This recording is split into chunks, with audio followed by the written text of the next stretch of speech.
Tuna is one of the most consumed proteins in the American diet.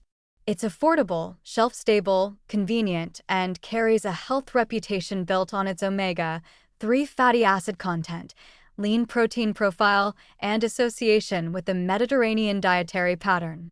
Canned tuna sits in millions of pantries as a default healthy option, the thing people reach for when they're trying to eat well without spending much money or effort. It is also, consistently and by a large margin, among the highest mercury-containing fish in the commercial food supply. This is not a recent discovery or an emerging concern. The FDA and EPA have issued joint advisories on mercury in fish for over 2 decades. And yet public awareness remains strikingly low, warning labels on canned tuna remain minimal, and consumption patterns in high-risk populations, children, pregnant women, and frequent consumers, suggests that the gap between what the science recommends and what people actually do is very wide. Mercury enters the marine food chain primarily through industrial emissions, coal combustion, gold mining, and industrial manufacturing processes release mercury into the atmosphere, which deposits into waterways and converts to methylmercury in aquatic sediments. Methylmercury bioaccumulates with extraordinary efficiency in marine organisms, concentrating at each step up the food chain through a process called biomagnification. Tuna, as large apex predators with long lifespans, accumulate methylmercury from the thousands of smaller fish they consume over years. Albacore tuna, the white tuna in most premium canned products, contains approximately 3 times the mercury of skipjack tuna, which is used in most light tuna products.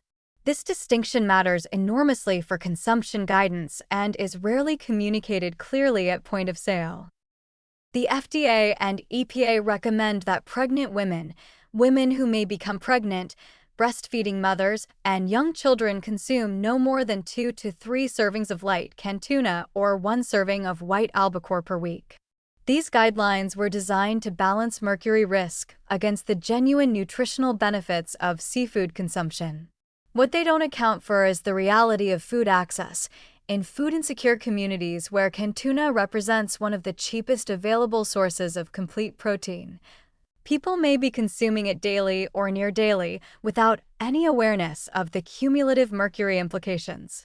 A low-income family serving a child canned albacore tuna 4 or 5 times a week because it's affordable and healthy is unknowingly delivering chronic methylmercury doses that fall into ranges associated with neurological development impacts, attention deficits, processing speed reduction, verbal IQ effects that researchers have documented in birth cohort studies.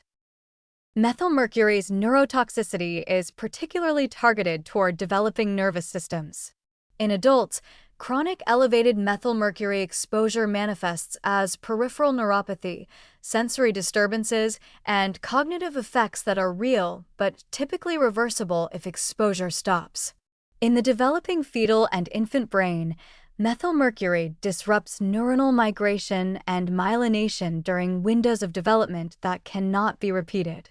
The Faroe Islands and Seychelles birth cohort studies, among the most rigorously conducted investigations of methylmercury neurotoxicity, have provided compelling evidence that even exposures well below the levels that produce clinical mercury poisoning are associated with measurable neurodevelopmental differences in children. Simple practical guidance applies here. Choose light skipjack tuna over albacore for regular consumption. Adhere strictly to the FDA/EPA frequency guidelines for children and pregnant women, and consider diversifying omega-3 sources toward lower mercury options like sardines, anchovies, salmon, and mackerel.